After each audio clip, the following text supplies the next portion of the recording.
ఈ వీడియో సెషన్లో మనం ఆఫీస్ ఆటోమేషన్లో ఎక్సెల్లో డేటాలో నెక్స్ట్ ఇంకో యూస్ఫుల్ ఆప్షన్స్ గ్రూప్ అన్గ్రూప్ చెప్తాం.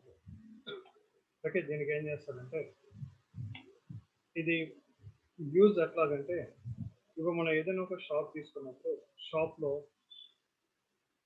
Different items sub total grand total నాకు ఓకే. అంటే ఇప్పుడు దానికి ఫస్ట్ మీరు ఏం చేస్తారంటే డేటా ఈ విధంగా టైప్ చేయండి. సపోజ్ నేను ఇక్కడ బుక్ స్టాక్ తీసుకున్నా, దాంట్లో వచ్చి డిఫరెంట్ బుక్స్ డిఫరెంట్ కాస్ట్. దాంట్లో లాంగ్ నో బుక్. ఓకే, దీనికి వచ్చి సపోజ్ 1 టైం బుక్. ఇప్పుడు బుక్ అనేదాన్ని అందరికీ ఒకేలాగా అవ్వదు కదా, ఒక్కొక్కరికి ఒక్కొక్కలాగా.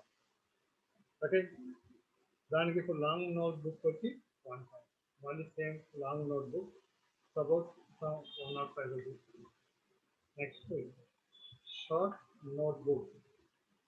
ఓకే, ఇది వచ్చి సపోజ్ 55 రూపీస్. మళ్ళీ same short notebook 63 rupees. మళ్ళీ long notebook suppose 120 rupees. Again మళ్ళీ long notebook 109 rupees. Next మళ్ళీ short note book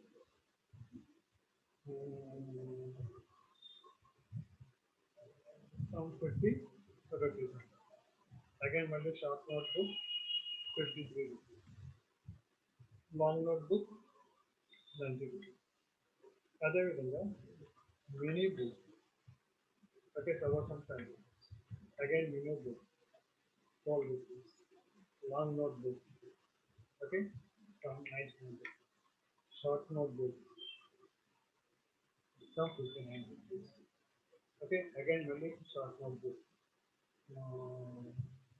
55 rupees. Next mini book 13 rupees. Many again mini books 10 rupees.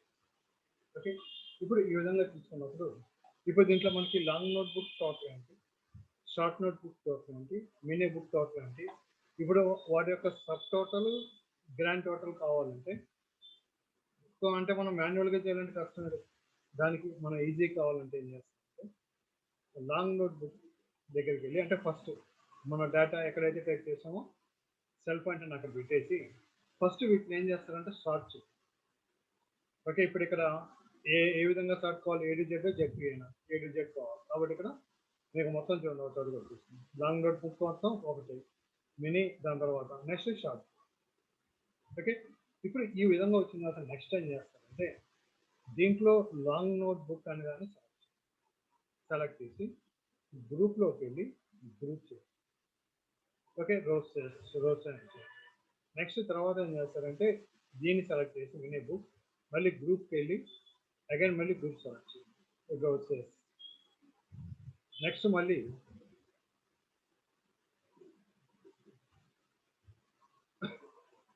Short note బుక్కి వెళ్ళి group చేయాలి rose చేసి.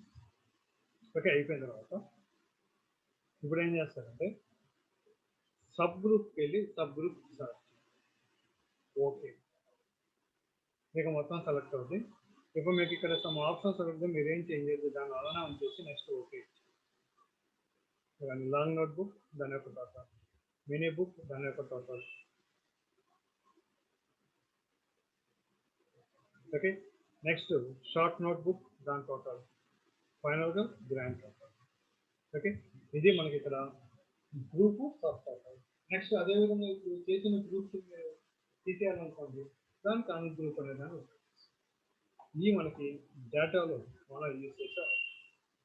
Next దీని తర్వాత వచ్చి మనకి రివ్యూ వచ్చి మీకు spellings okay, next equivalent meaning translate ఇలాంటివి కావాలంటే దానికి అంటే ఇక్కడ మనకి స్పెల్లింగ్ అనేది ఏంటంటే ఇప్పుడు మీరు ఏదైనా టైటిల్ టైప్ చేసినప్పుడు దాని స్పెల్లింగ్ తెలియదు అప్పుడు దాన్ని స్పెల్లింగ్ని మనం చెక్ చేసుకోవాలి. అంటే యాక్చువల్గా ఎక్సెల్లో అయితే మనకు అంత అడ్వాంటేజ్ ఏమైతే లేదు. ఓకే, కాకపోతే యూజ్ అవుతుంది కాబట్టి దానికి తెలుసుకుంటాం. సపోజ్ ఇప్పుడు ఇక్కడ మీరు THS అని టైప్. ఇప్పుడు దీంట్లో నాకు మిస్టేక్ ఏంటి స్పెల్లింగ్ ఇవ్వండి మీకు ఎక్కడ సజెస్ట్. దీంట్లో మీకు MS4లో లాగా అండర్లైన్ అలాగే ఉండదు. మీరు మొత్తం టైప్ చేసిన తర్వాత స్పెల్లింగ్స్ కానీ చెక్ చేస్తే దాంట్లో మిస్టేక్స్ ఏమున్నాయో ఆ మిస్టేక్స్ని బట్టి ఇక్కడ మీరు చేంజ్ చేయాలంటే చేంజ్ చేయగానే ఇప్పుడు సపోజ్ ఇప్పుడు టేబుల్లో ఇలా ఇచ్చారు. ఇప్పుడు దీన్ని స్పెల్లింగ్ చెక్ చేయాలంటే కుదురుద్దా? మీకు అన్ని రాంగ్ చూపిస్తుంది. ఏదో HMO SNMO ఏం తెలియదు కాబట్టి ప్రతిదాన్ని మనకి ఒక మిస్టేక్ జరుగుతుంది. కాబట్టి అది యూస్ఫుల్ కాదు. అంటే ఎక్కడైనా మనం సమ్ మీనింగ్ఫుల్గా సమ్ సెంటెన్స్ స్మాల్ వర్డ్ కానీ ఇలాంటి టైప్ చేసేటప్పుడు మనకి స్పెల్లింగ్ ఎగ్జాక్ట్గా ఐడియా లేదనుకోండి, అప్పుడు మనం అక్కడ అంటే ఓల్డ్ డాక్యుమెంట్లో మనం యూజ్ చేసినంత అడ్వాంటేజ్ మనకి ఇక్కడ ఎక్సెల్లో అంటాం. ఓకే, నెక్స్ట్ వాటికి ఈక్వలెంట్ మీనింగ్స్ కానీ కావాలంటే నెక్స్ట్ దీంట్లో మనకి ఇంకో యూస్ఫుల్ ఆప్షన్ ఏంటంటే కామెంట్. ఇప్పుడు ఈ కామెంట్ అనేది మనకి ఆల్రెడీ MS Wordలో మనం ఉపయోగించాం, కానీ మనం అక్కడ ఏం చెప్పాం, వర్డ్లో మనకి అంత అడ్వాంటేజ్ కాదు, ఎక్సెల్లో అడ్వాంటేజ్ అని చెప్పాం. ఎస్, ఇక మనకి కామెంట్ అనేది చాలా యూస్ఫుల్ ఆప్షన్. అంటే దానికి వచ్చి మనకి టేబుల్, ఇది స్టూడెంట్ది కాకుండా మీరు ఎంప్లాయీస్ టేబుల్ తీసుకున్నప్పుడు ఇప్పుడు ఎంప్లాయీస్ యొక్క పే స్లిప్ ప్రిపేర్ చేస్తున్నారు అనుకోండి. ఇప్పుడు ఎంప్లాయీస్ యొక్క శాలరీ ప్రిపేర్ చేస్తున్నప్పుడు జనరల్గా ఏం చేస్తారు, డేస్ ఎన్ని డేస్ ప్రెజెంట్ అయ్యారు. ఓకే, నెక్స్ట్ ఇప్పుడు లేట్ జనరల్గా ఆఫీస్లో ఏంటి లేట్ స్టార్టింగ్ అంటే మార్నింగ్ టైం వచ్చేటప్పుడు 5 minutes సంథింగ్ 10 minutes రిలాక్సేషన్ ఇస్తారు. ఇప్పుడు దానికంటే ఎక్కువ లేట్ అయితే ఏం చేస్తారు, ఆ లేట్ అయినటువంటిని కౌంట్ చేసి హాఫ్ డే శాలరీ లేకపోతే 1 day అయితే 1 day శాలరీ మళ్ళీ దాంట్లో ఖర్చు. ఓకే, నెక్స్ట్ అదేవిధంగా ఇప్పుడు వెళ్ళేటప్పుడు సపోజ్ ఇన్ని పర్మిషన్స్ ఉంటాయి, సపోజ్ 1 or 2 permissions 3 permissions. ఇప్పుడు మీరు ఆ పర్మిషన్స్ కంటే ఎక్కువ వెళ్ళి అవర్స్ ఎక్కువ తీసుకున్నాం మళ్ళీ అవర్స్ మొత్తం ఫామ్. ఇప్పుడు ఈ విధంగా మీరు శాలరీ ఇచ్చేటప్పుడు ఎగ్జాక్ట్గా కరెక్ట్గా ఉండాలి కాబట్టి జాగ్రత్తగా క్యాలిక్యులేట్ చేసి అతనికి అంటే అతనికి వచ్చే శాలరీకి ఏమేమి కటింగ్స్ ఉన్నాయి, ఏమేమి యాడ్ చేయాలి అన్నది కటింగ్స్ యాడ్ చేసిన తర్వాత ఫైనల్గా ఏదైతే వస్తుందో అది నెట్ శాలరీ కింద వేసేసి ఇస్తారు. ఇప్పుడు దీంట్లో ప్రాబ్లం ఏంటంటే ఇప్పుడు జనరల్గా ఎంప్లాయీ శాలరీ ఎక్కువ వచ్చింది అనుకోండి, ఇస్తాము అంటే ప్రాబ్లం లేదు. ఇప్పుడు రెగ్యులర్గా వచ్చి దానికంటే తక్కువ శాలరీ వచ్చింది అనుకోండి, ఏం చేస్తారు, ఎందువల్ల తక్కువ వచ్చింది అనేది మేనేజ్మెంట్ అడుగుతారు. ఇప్పుడు అడిగినప్పుడు ఇప్పుడు జనరల్గా ఏం చేస్తారు, HR డిపార్ట్మెంట్ నుంచి వాళ్ళ దగ్గర ఎంక్వైరీ అయింది, HR డిపార్ట్మెంట్కి వెళ్ళి ఇప్పుడు ఎందువల్ల ఈ శాలరీ తక్కువ వచ్చిందని అడిగినప్పుడు మీరు క్యాలిక్యులేట్ చేసినప్పుడు జాగ్రత్తగా క్యాలిక్యులేట్ చేస్తారు. ఇప్పుడు అది వచ్చిందో అడిగినప్పుడు అక్కడ ఇప్పుడు ఏం క్యాలిక్యులేట్ చేస్తారో గుర్తుంది, మళ్ళీ ఏం చేయాలి, మీరు మొత్తం క్యాలిక్యులేట్ చేసుకుని ఇవ్వాలంటే ఎగ్జాక్ట్గా మీకు అదే ఫిగర్ రావచ్చు రాకపోవచ్చు.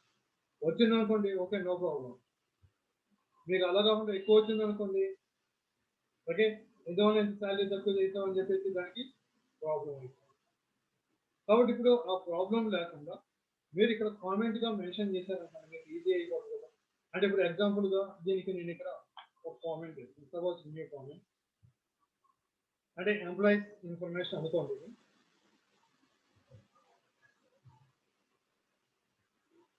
ఓకే, సపోజ్ ఇప్పుడు నేను నంబర్ ఆఫ్ డేట్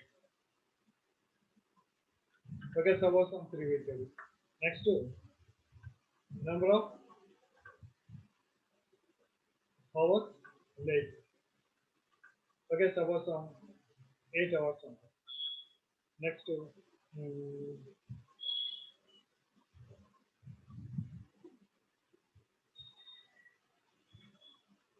PF ఉందనుకోండి, నెక్స్ట్ ఇన్కమ్ ట్యాక్స్ ఉందనుకోండి. ఇప్పుడు ఇలాంటివన్నీ వేసి ఇప్పుడు ఫైనల్గా ఏం చేస్తారు, మీరు ఇక్కడ క్యాలిక్యులేషన్ చేస్తే నెట్ చేయాలి అని చెప్పేసి అంటే క్యాలిక్యులేషన్ ఏది ఉందో మనకు కావాలంటే క్యాలిక్యులేషన్ కూడా తెలుసు. ఓకే, ఇప్పుడు మీరు ఈ విధంగా కామెంట్ ఇచ్చిన తర్వాత అయిపోయింది. ఇప్పుడు అది వచ్చిన అడిగినప్పుడు మీరు ఇంక క్యాలిక్యులేట్ చేయట్లేదు, ఇప్పుడు మీరు మౌస్ పాయింటర్ దాని దగ్గర పెట్టేస్తే అక్కడ మీకు డీటెయిల్స్ మొత్తం తెలుస్తుంది. ఇక ఇది కటింగ్స్. ఓకే, నీకు శాలరీ ఎంత వచ్చింది అది క్యాలిక్యులేషన్ ఇదని చెప్పేసి ఓపెన్ చేసి చూపిస్తే మీరేం చెప్పట్లేదు, దాన్ని చూసుకుంటారు, దాన్ని క్యాలిక్యులేట్ చేసుకుంటారు. మీరు అలాగే క్యాలిక్యులేషన్ ఇక్కడే చేశారు కాబట్టి సరిపోతుంది. ఇంకా దాంట్లో మనకి కాన్వర్జేషన్ జరిగేది అనేది ఉంది. ఇది ఇక్కడ మనకి కామెంట్ ఆఫ్ ఇంట్రెస్ట్. ఓకే, ఇక్కడ మనకి ఇది ఈ కామెంట్ అనేది రియల్ టైంలో చాలా యూస్ఫుల్. అంటే మీరు ఏదైనా సెల్కి ఏదైనా కామెంట్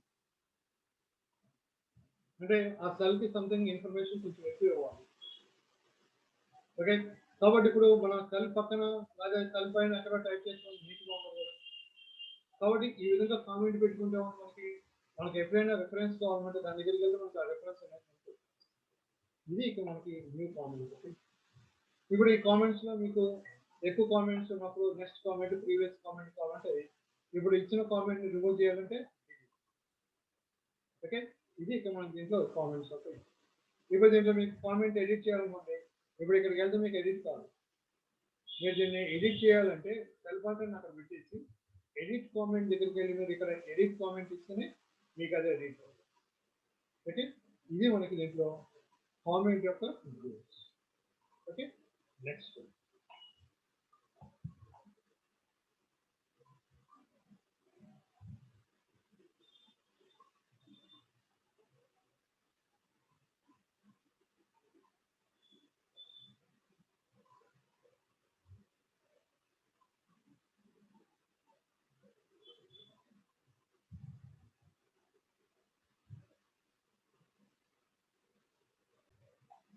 నెక్స్ట్ ఆప్షన్ ఏంటంటే మనకి ప్రొటెక్షన్. ఇప్పుడు ఈ ప్రొటెక్షన్ అనేది మనం ఆల్రెడీ ఇంతకుముందు హోమ్లో యూజ్ చేసాం, కొంచెం అలాంటిదే మనకి ప్రొటెక్షన్. ఇప్పుడు మీరు ఇక్కడ ప్రొటెక్షన్ క్లిక్ చేయగానే మీకు కావాలి దీంట్లో మీరు వేటిని ప్రొటెక్ట్ చేయాలో వాటన్నిటిని సెలెక్ట్. ఓకే, ఇప్పుడు మీరు ప్రొటెక్ట్ చేయాల్సిన వాటిని ఈ విధంగా సెలెక్ట్ చేసుకొని ఇక్కడ పాస్వర్డ్ ఇవ్వండి. ఓకే ఇవ్వగానే మళ్ళీ మీకు ఇక్కడ కన్ఫర్మేషన్ ఇవ్వండి, మళ్ళీ పాస్వర్డ్ ఇవ్వండి. ఇంతకుముందు ఇచ్చిందే అయిపోయింది కదా. ఇప్పుడు టైప్ చేయండి, మీకు టైపింగ్ కాదు, షీట్ ప్రొటెక్ట్ అయిపోయింది. మళ్ళీ మీకు అది కావాలంటే ఏం చేస్తారు, ఇక్కడ మీరు పాస్వర్డ్ ఏదైతే ఇచ్చారో ఇచ్చి ఎంటర్కి పెడితే కానీ ఇప్పుడు మీకు అన్ప్రొటెక్ట్ అయింది. ఇది protection. Next protect work.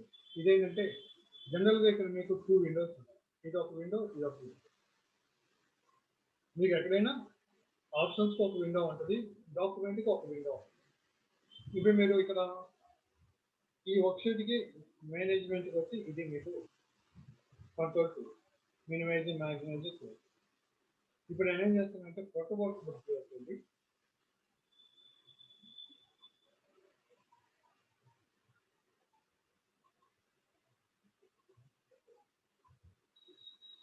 Okay, దీనికి ప్రొటెక్ట్ స్ట్రక్చర్ అండ్ విండోస్. ఇప్పుడు నేను ఇక్కడ స్ట్రక్చర్ విండోస్ రెండు సెలెక్ట్ చేసి పాస్వర్డ్ 1 2 సంథింగ్ పాస్వర్డ్ ఇచ్చేస్తా. ఓకే, మళ్ళీ అదే పాస్వర్డ్ అండ్ కన్ఫర్మేషన్. ఓకే, మీకు ఇక్కడ కంట్రోల్స్ కావాలి. ఇప్పుడు మీరు వర్క్షీట్ని మినిమైజ్ కానీ మ్యాక్సిమైజ్ కానీ ఇవన్నీ చేయాలని చూస్తుంది. మీకు ఎప్పుడు ఎలాగైతే ఉందో అలానే మీకు అది ఫిక్స్ అవుతుంది. ఇది దీంట్లో మీకు ప్రొటెక్ట్ వర్క్షీట్లో ప్రొటెక్ట్ స్ట్రక్చర్ అండ్ విండోస్ మళ్ళీ సెలెక్ట్ చేసినప్పుడు దట్ ఈస్ అన్ప్రొటెక్ట్, మీకు అన్ప్రొటెక్ట్ అయిపోతే మళ్ళీ చూద్దాం. నెక్స్ట్ ఏంటంటే షేర్ బుక్. ఇదేంటంటే మనకి ఇండివిజువల్ కంప్యూటర్స్తో మనకి షేర్ వర్క్ బుక్ మీకు నేమ్గా ఉంది షేర్. అలాగే జనరల్గా మీకు షేర్ తెలుసు. ఇప్పుడు మనం ఈ వాట్సాప్లో కానీ వీటిలో మనం ఏం చేస్తాం, షేర్ చేస్తాం. అదేవిధంగా మీరు వచ్చేసి వర్క్ బుక్ని షేర్ చేయాలనుకుంటే ఇది మనకి నెట్వర్కింగ్లో ఉన్నప్పుడు మాత్రమే ఈ షేర్ వర్క్ బుక్ అనేది మనకు వస్తుంది. ఓకే, అంటే మీరు వర్క్ చేసే వర్క్షీట్ ఇప్పుడు వేరే ఎంప్లాయీకి కావాలనుకోండి, అప్పుడు మీరు దాన్ని కాపీ చేసి ఇవ్వకుండా మీరు ఇక్కడ వర్క్ చేస్తే దీన్ని మీరు షేరింగ్ చేయవచ్చు.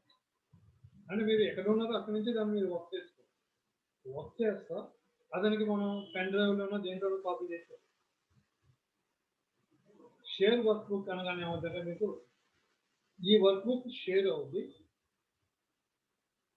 ఓకే, అంటే వేరే కంప్యూటర్స్ నుంచి ఎక్కడి నుంచి అయినా సరే మనం ఈ షేర్ చేసిన వర్క్ బుక్ని ఓపెన్ చేసి అంటే దానికి మీకు కంపల్సరీ ఏంటి, మీకు మీరు వర్క్ చేసేది ల్యాండ్లో అంటే లోకల్ ఏరియా నెట్వర్క్.